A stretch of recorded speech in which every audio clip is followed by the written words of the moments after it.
join me in welcoming Vikas Swarup and Ambreen Khan to the stage.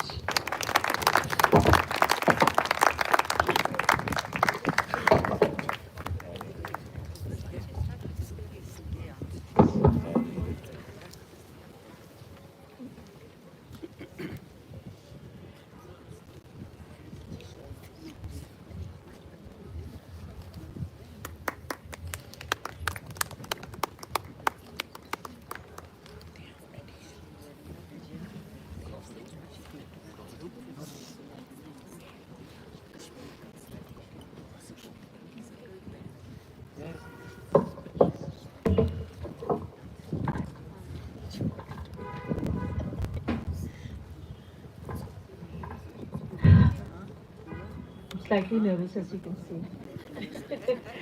Obviously, anyone would be when you're sitting next to the man who created the big creation.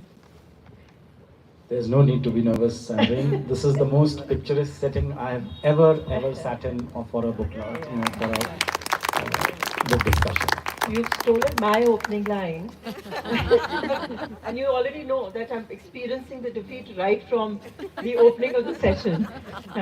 So, I want each one of you to just turn back for a second and just see how beautiful this whole place is. We just get desperately caught up with our rituals and what we have to do and Janvi's timelines, and we forget that we are away from choking Delhi with AQI going crazy to 4:30, and we are sitting in Nainital. So like my yoga teacher told me, आप ऊपर जा रही हैं तो breathe करिएगा और उस breath को hold करके रखिएगा, वापस आके वही आपकी oxygen होगी. So that's what at least all of us are attempting to do. It's 9 degrees in Nainital, and Mr. Swarup, each one of you all who are sitting in the audience have little bit of Nainital in them. What is your connection with Nainital? Well, I'm returning to Nainital, believe it or not, after 50 years. Yes, I last remember I came with my parents, and all I remember is V.V. Giri was the President of India at that time, and I remember the parade ground, and I remember, of course, the beautiful lake. And I think Nainital has changed completely since that time. It still retains its original charm, I suppose, but a lot of the infrastructure has changed completely. And the second connection I have to Nainital is that the book previous to this one, The Accidental Apprentice, is set partly in Nainital. And yesterday we had girls from the All Saints Girls College, and we had boys also. And that is also set in a similar kind of a boarding school where my protagonist's father worked as a teacher, and she grew up in Nainital. And what was the end of that? Well, then she comes to Delhi, and then other things start happening because, the AQI suddenly depletes. That's what happens. Okay. Now, it's a very complicated equation today because you're going to wear 2 hats of a diplomat, which ex-diplomat now. I mean, as I said, 3 years ago, you could have said I wore 2 hats, but no longer now. I retired from the Indian Foreign Service in June 2021. So now I'm ex-diplomat and, well, I hope not an ex-writer. You can never be an ex-writer. So my first question, and definitely we're going to navigate our way very gently through his politics, his diplomacy, which we're not letting go of. And but my first question would be that usually all the diplomats, when they write, most of the diplomats like T.C. Raghavan, off late that we saw, and also Mr. Sarna, most of them, or previously Mr. J.N.T., mostly they all wrote about their personal experiences and also otherwise their professional journeys. But you are a completely different kind of a person. You come from diplomacy and you write thrillers. How did all this started off? No, so I think you can use mind your own experiences for writing fiction if you want to. But for me, the inspiration really was not my own life. The inspiration was everyday life in India. I mean, that is really what is the starting point for all 4 of my novels. What we see happening in India all around us. And as I say, just reading one day's newspaper, just one day, you represent the Indian Express. So just reading one day's Indian Express can give you plots for 4 or 5 different novels. Because so much is happening in our country. I mean, it's just crazy. The other day in the Times of India, I read this incredible story of there's this woman and she had a wayward daughter. And the daughter was, creating all kinds of problems for her. So she sent her off to live with her uncle. And while staying with the uncle, the daughter developed a liaison with a local boy. And the uncle discovered it and said, you are bringing bad name to the family and I'm kicking you out. So he sent her back to her mother. And mother said, this is now the last straw. I cannot live with this daughter. So she says, I have to get this daughter eliminated. So she hires a hitman to murder her own daughter. And the hitman turns out to be this girl's lover. So he goes to the girl and says, your mother has given me a bounty to kill you. And she says, okay, let's kill her. And that's really what happened. I mean, what fiction can top this tale? That's what I'm saying, that, everyday life in India gives you so many ideas for so many different plots. But there are very few diplomats who have this kind of imagination and creativity. They just capture their imagination and creativity in the kind of writing they do. No. See, I think all diplomats are creative. After all, the best definition of a diplomat is someone who can tell you to go to hell in such a way that you actually look forward to the journey. So we have to be very creative in how we explain things to our interlocutors, etc. So I think that creativity is inherent in diplomacy. It's just that, some diplomats use that creativity to write books based on their own experiences, in the diplomatic service or on Indian foreign policy. I chose to go slightly different direction and write about, murder and mayhem happening in an entirely fictional universe. But mostly all your projects, the 4, and I've read 2, but I've read reviews of all. I wanted to ask you, Mr. Swarup, that, usually diplomats' role is that you make your country or you project your country to look beautiful, bold, and what else? Beautiful, bold, and perfect. But bold for India we can avoid, and we leave that to China. But definitely perfect and beautiful. How come most of your projects are dark and Slumdog, and these are also coming from a place which Khuda na kare you've ever experienced, and also not a landscape that you have. It's a very unidentified space for you. So how come you've written about these things and they've really become masterpieces? Well, I think if I chose to write a tourist brochure on India, you and I probably wouldn't be having this conversation in Mountain Echoes. Because you see, when you write a novel, you have to be true to the characters that you are writing about. And in my first novel, Slumdog, which became Slumdog Millionaire, I chose to write about the underclass. An 18-year-old waiter who works in Jimmy's bar and restaurant in Kulaba in Mumbai and participates in the biggest quiz show on earth. So obviously he cannot be graduating from the University of Uttarakhand in chapter 3. His life has to traverse through the slums of India, the chawls of India, the bars, restaurants.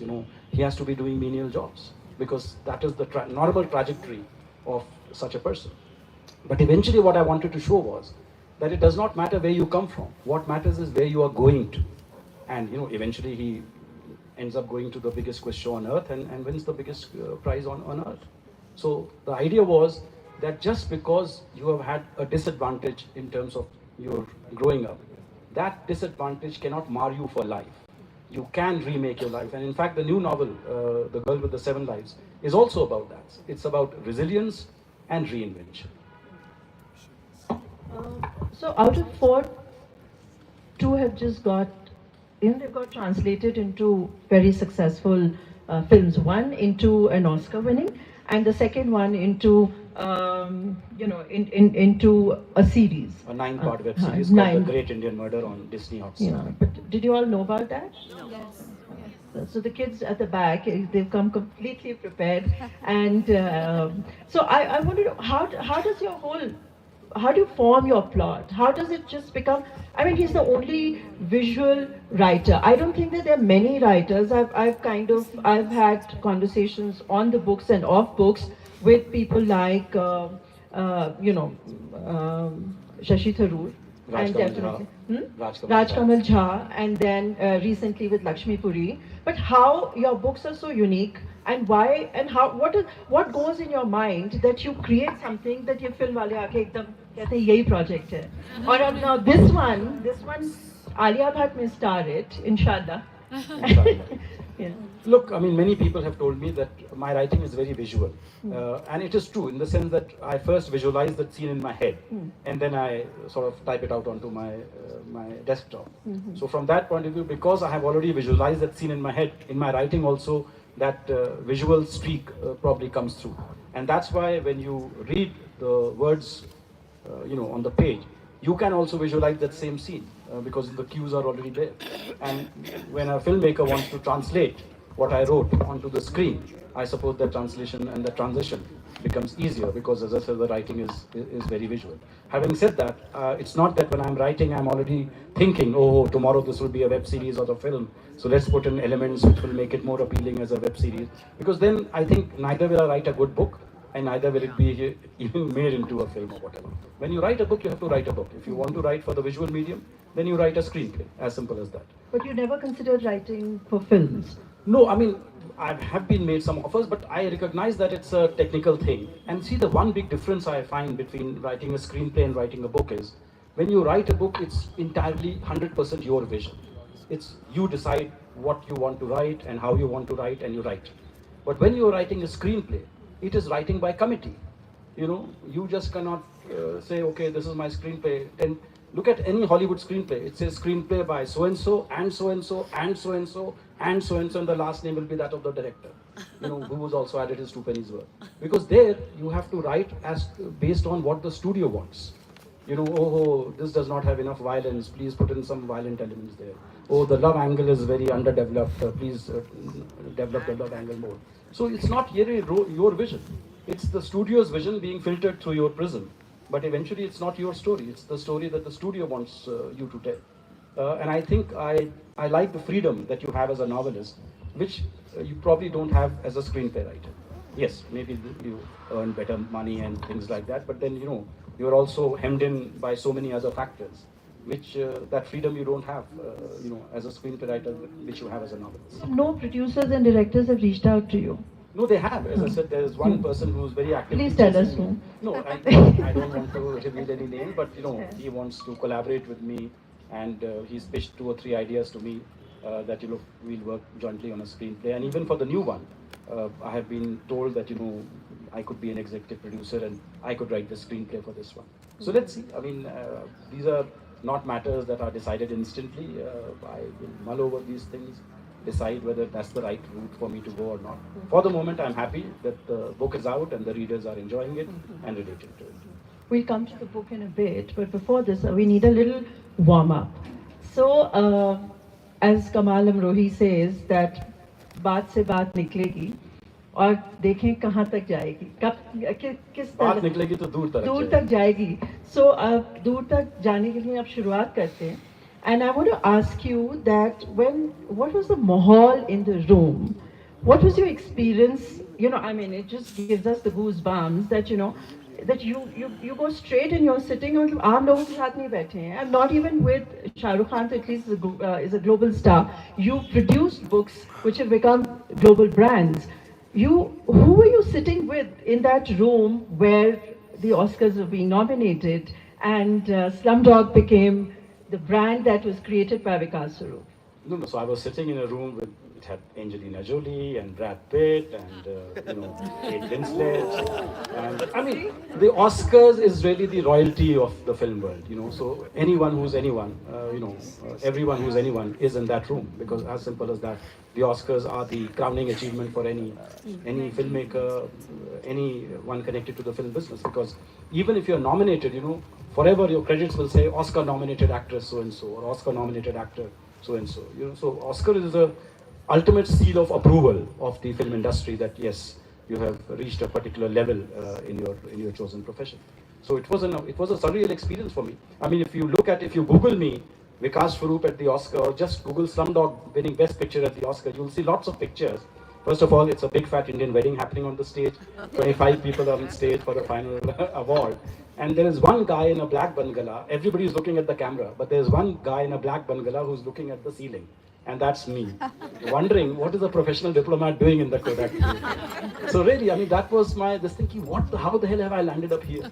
Did you invite your bosses for that? You can't invite anyone because even the nominees just have one guest that they can bring. Can you imagine? Danny Boyle Danny Boyle brought his mother. Kate Winslet brought her mother. Like even the nominees can only bring one person.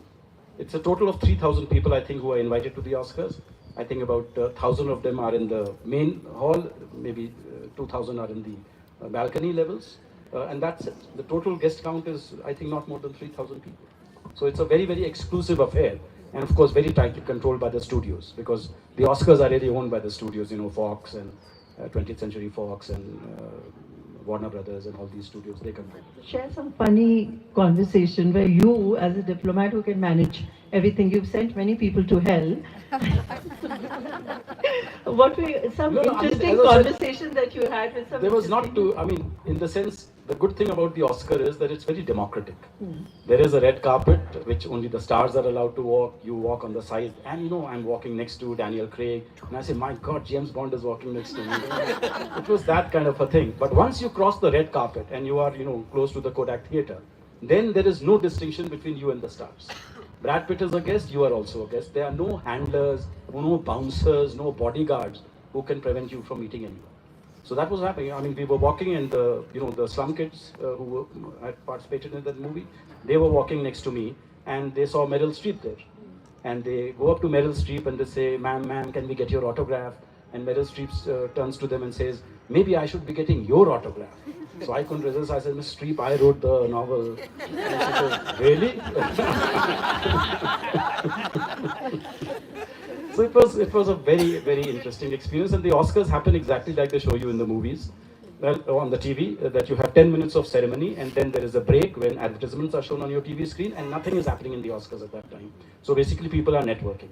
So that's what was happening. Anil Kapoor was sitting next to me, and every 10 minutes when there was a break, he would go and he would network. He would start chatting with Will Smith, because they were all there, everybody was there. And right on my left side was Prince, the famous singer. And I remember that, his name is a glyph. He's the artist formerly called as the Prince. I said, how do I address him? Mr. Artist formerly called as the Prince, or what? I mean, I just couldn't gather that courage, and I missed out. And, he died a few years after that. So it was an amazing experience. But the best moment for me happened after the Oscars had ended. Everybody was going off to the, governor's ball. Arnold Schwarzenegger was the governor of California at that time. And after the Oscars, there's the traditional governor's ball, where the governor hosts all the winners and the losers, and everybody is there. I was not going for the governor's ball because Aparna, my wife, who had accompanied me, was waiting for me at Hollywood Boulevard from the after party. So I was desperate to get back to Aparna. I was already away from her for 6 hours, and I blundered the wrong way out, and I found myself in Jennifer Aniston's makeup room. Yeah. And Jennifer Aniston is there, and she was just taking off her makeup and getting ready to sort of leave. And she saw me, and I was the only one in a black bangala. Everybody else went in a black tie. I went in my diplomat's black bangala, and the only thing I had with me was a copy of Slumdog Millionaire. Nothing else. I didn't have a camera. I didn't have a recording device. I didn't have a cell phone. Nothing. So she looks at me and she says, "Oh, so you are the man?" And I said, "Yes, I am the man." And then we had a very nice 10-minute conversation where she said, how much she loves India and how she's into yoga and whatnot. So it was really, I really felt that was the first time India had arrived at the world's greatest entertainment stage. Because before that, Bollywood was just seen as these Hollywood people, as something that the Indian diaspora watches, and they do a lot of song and dance about it. But they didn't really give it any importance. It was always given short shrift.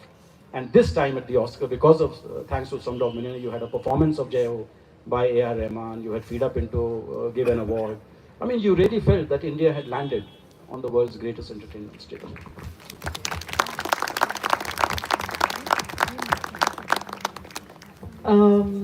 You group, that's quite fascinating. So we're all gone into, see, I told you he's a visual writer, but he is also a visual filmmaker in making. We all have just gone to that room with the red carpet. I'm open to offers of directing if there are any directors here and any funders. There's one possibility that could happen. So you grew up as a child in Allahabad, and you're so aware, and you grew up in this whole Ganga Jamna Tehzeeb. Did the Hindi because of course it's a hardcore Hindi speaking heartland. Did Harivansh Rai Bachchan, did you intermingle with Yes, huh? yes. In fact, Harivansh Rai Bachchan, my grandfather, Babu Jagdish Swarup, was his lawyer. So we had Mr. Bachchan visit us many times. We have recordings of his singing the Madhushala, on those spool tapes. We still have that. And I still remember my grandfather, when he became the Solicitor General of India, he brought me with him to Delhi. I was his favorite grandchild, and I went to St. Columba's school. So I'm probably the only person who has shared a school with both Amitabh Bachchan, which is Boys High School in Allahabad, and Shah Rukh Khan, who went to St. Columba's in Delhi. So I remember here, Mr. Harivansh Rai Bachchan coming and telling my grandfather that Amitabh has just got a nice role in a film called Anand. That scene is still vivid in my mind, his coming in and telling that, and of course, I saw Anand after that. And then, of course, that was like the starting point for Amitabh Bachchan's journey, and then he became, the mega superstar that he is today. So, growing up in Allahabad, a lot of my formative influences were actually Hindi literature. I grew up reading a lot of the, writing in English that I read was by Western writers. In fact, it was entirely by Western writers. I had not read Arundhati Roy, I had not read Vikram Seth, I had not read, Khushwant Singh's Train to Pakistan was probably the only book I had read. But I had not read Indian writers in English at all. All my reading was Hindi writers. So whether it was Harivansh Rai Bachchan, in fact, I was in grade 4 or 5 and I had read all of his books. Pravas Ki Diary, Neel Ka Nirman, Phir Kya Bhulun Kya Yaad Karun, all of them I had read. I read all of Premchand, I had read all of Upendranath, Ashk. In fact, Slumdog Millionaire was partly inspired by Ila Chand Joshi's novel Jahaz Ka Panchi, where the lead character is a guy who really goes from place to place. It's a very picaresque kind of an adventure. And that's the same kind of a trajectory that Ram Mohammed Thomas in my novel follows.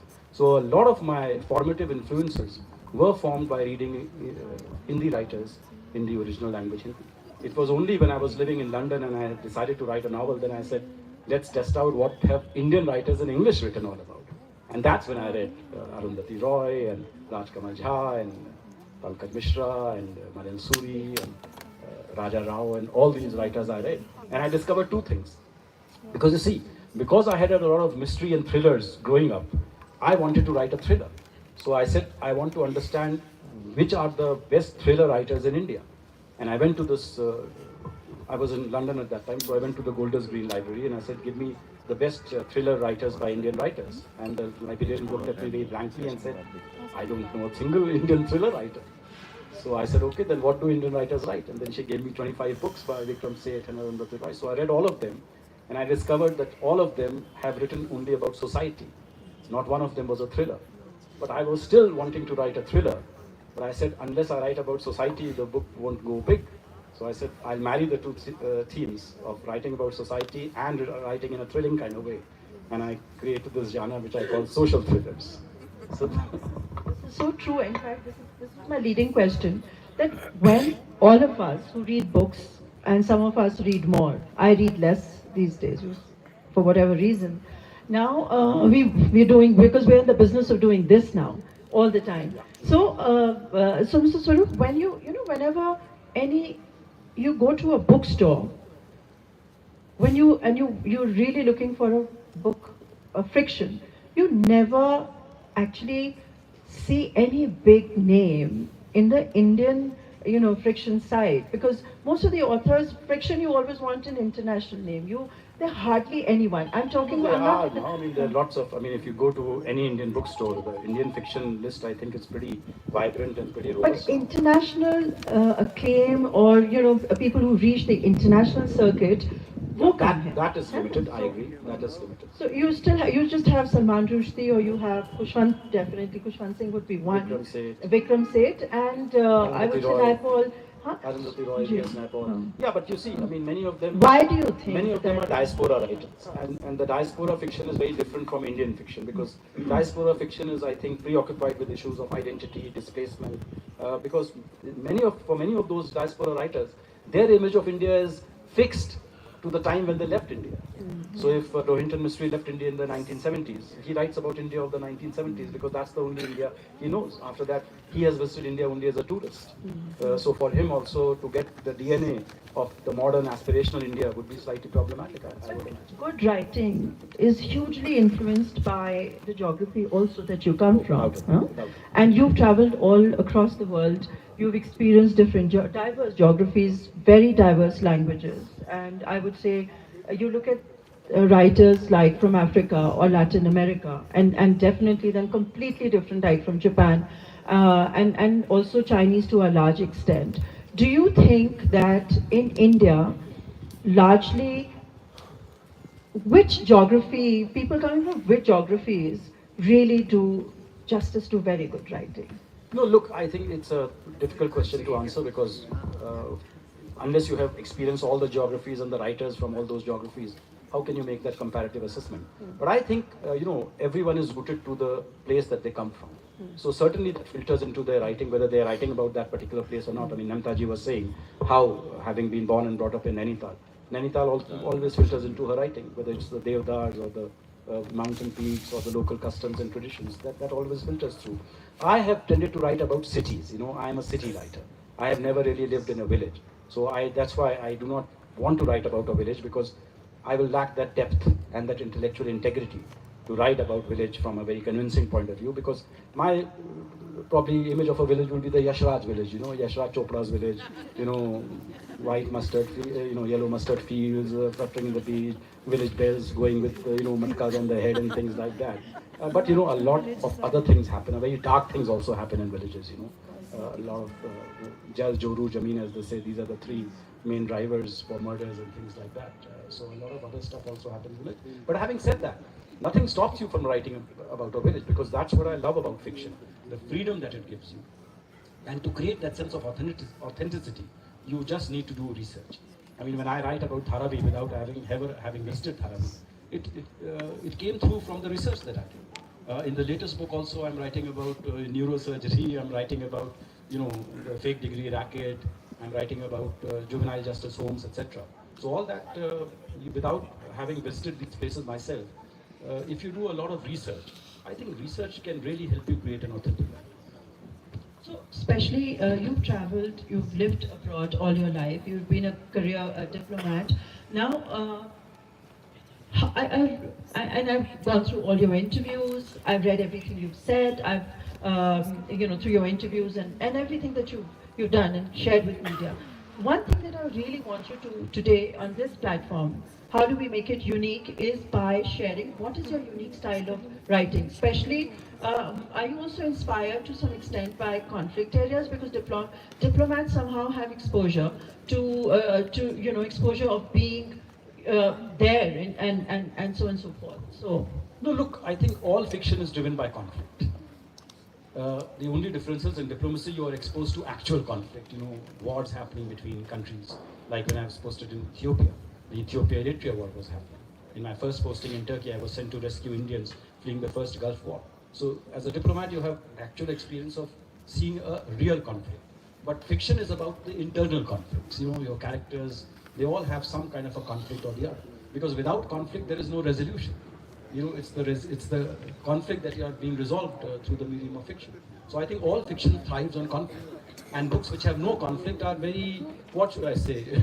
They are very surface reads, because nothing is happening in those books at all. You're just probably capturing a conversation in time or something like that. But nothing is really happening. But when you have conflict, then the reader is curious, how is this conflict going to be resolved? And that gives the reader, a hook, so to speak, on which you are pegging the whole novel. And the resolution of that conflict becomes eventually the central feature of the novel. So conflict is very important, I think, in fiction. So your style of writing would be a combination of? No, my style of writing is... How would you define your style of writing? Because as I said, I call my books social thrillers, where I decide on a particular subject. You see, India is a very, very complex country. It is easily the most complex country on the planet, just simply because of the levels of differentiation we have. I mean, every country has the rich and the poor divide. That's a common theme in even the Nordic countries have, the rich and the poor.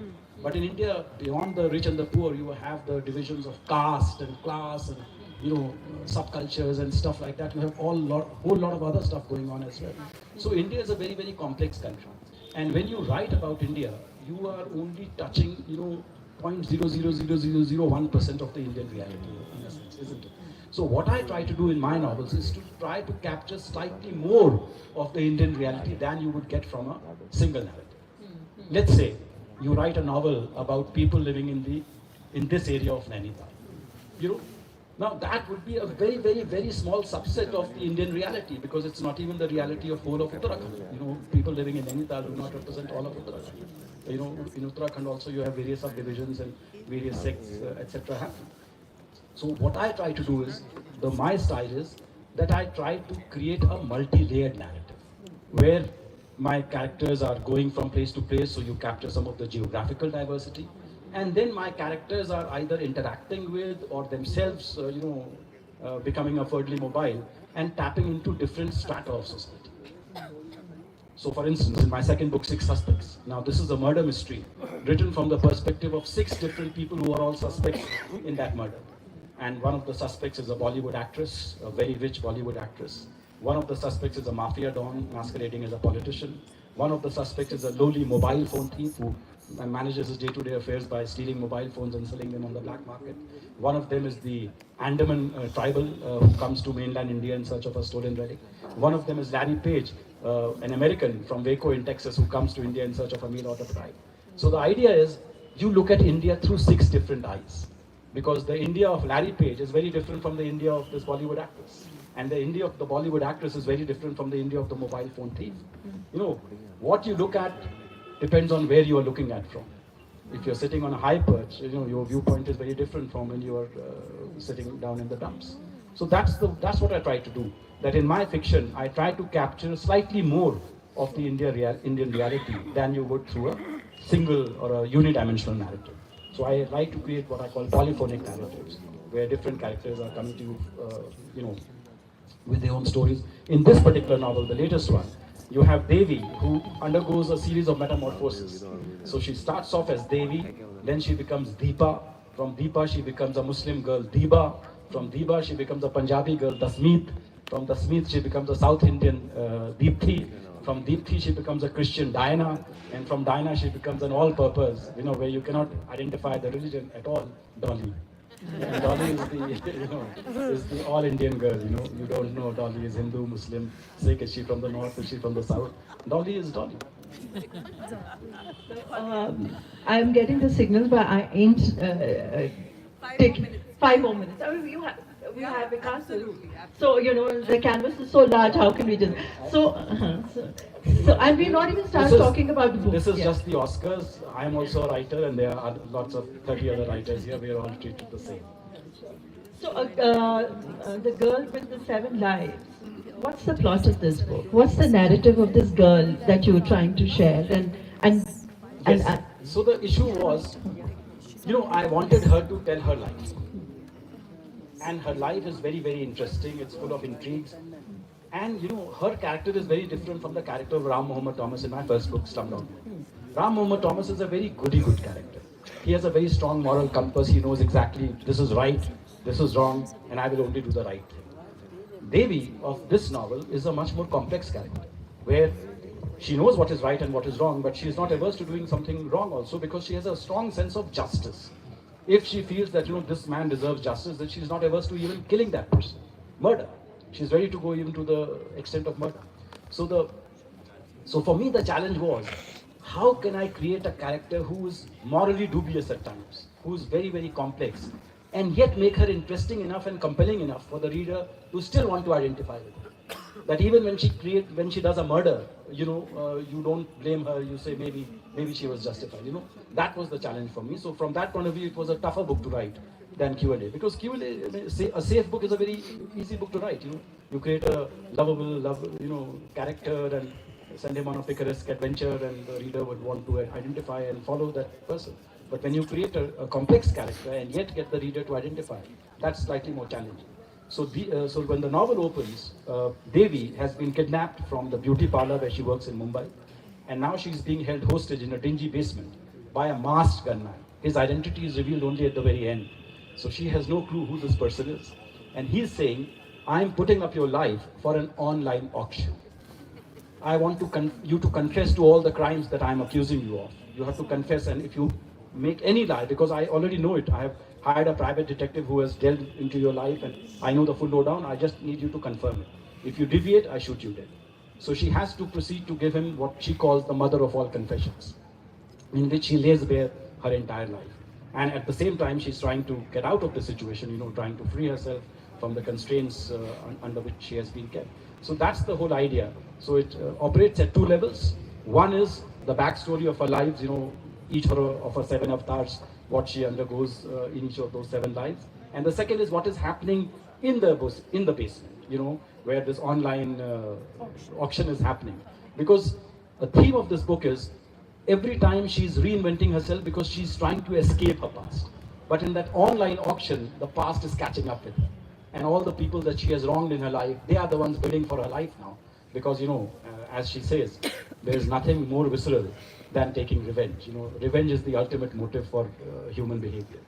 And you all want, okay, somebody who wronged me 20 years ago, now I have the chance to, equal the scales. Will you take the chance, and how much are you willing to pay for it? So that's really what this novel is all about. So wishing you good luck for the novel, but just switching back to a little bit of diplomacy and a little bit of politics, just for the flavor. Mr. Swarup, you've been, again, I would say, being a diplomat, traveled everywhere across the world. How do you perceive India today, from the global view, politically and as a diplomat? Yeah. No, look, I have actually seen evolution of India, because when I joined the Indian Foreign Service way back in 1986, India was really seen as the sleeping elephant, and we were routinely lectured to by the West, either on Kashmir or on human rights or whatever. I mean, nobody took us seriously because our economic reforms had not happened. We were just seen as a country with middling prospects, growing at the Hindu rate of growth, 3.5% per annum. That was about it. And look at the way things have changed now. India became the fastest growing major economy in the world. We are now accepted easily as the world's largest democracy, and the whole world is making a beeline for us. Plus, look at the boom in Indian soft power, and I have seen that. Chicken tikka masala being declared the national dish of Britain, and interest booming in all things Indian, from Indian curry to Indian cuisine to Bollywood to Bangalore. Everything Indian is celebrated now all across the world. So the whole image of India has changed. India is now seen as a major pole of the multipolar world, and I think we are only set to go higher and higher. I don't think there is anything which can take us down. We can only go higher and higher. And the last question, so why this Indian diaspora, you spoke about the Indian diaspora, why the Indian diaspora is in such desperate despair in Canada? I'm Jahan, in Canada, only I'm talking about Canada. And what is the origin of this discontent? If you were in that... I would just say India-Canada relations have historically been overturned, or what should I say, have been accident prone on account of just 2 issues. One was the nuclear issue, because Canada was the first country that gave us nuclear technology for peaceful purposes. So they felt betrayed when we had, first of all, the 1974 peaceful nuclear explosion, and then the actual explosion of 1998. Canada felt betrayed. But that circle has been squared now, because Canada in 2015 actually signed a contract to deliver uranium to us. So the nuclear issue was successfully resolved. But the second issue has always been the Khalistan issue. And that was, the embodiment of that became the 23rd June 1985, Air India Kanishka flight was blown up, 329 people died, majority of them were Canadian citizens, even though they were brown-skinned people, but they were Canadian citizens. That inquiry was completely botched up. And I think since then, that Khalistan issue has bedeviled the relationship. And again, it's the same issue that has knocked the bottom out of the relationship at the present moment. But look, in diplomacy, nothing is constant. Everything changes. Eventually, I'm pretty sure Canada is a G7 country, India is a G20 economy, fifth largest economy in the world. There is no way the two democracies can remain estranged forever. Things will change, it will just take some time. Uday has got a little bit of quote for his for News X, because of course the television is covering it. So I wish we really had more time and we could take questions, but we could do this now. So we can do this later. But thank you very much, Mr. Swarup, for giving us the time. We wish you good luck, more books. And one thing which is very special about his writing is that his writing is like, you know, as if he's writing a series. And when you read his book, it's like that you're flipping pages of a newspaper. And that's what he said, and I think I'd like to conclude with that. And Thank you so much, Ambreen. It's my pleasure, as I said, to participate in Himalayan Echoes. Thank you, Janvi, for giving me this wonderful platform, and look forward to meeting readers over the summer. Thank you.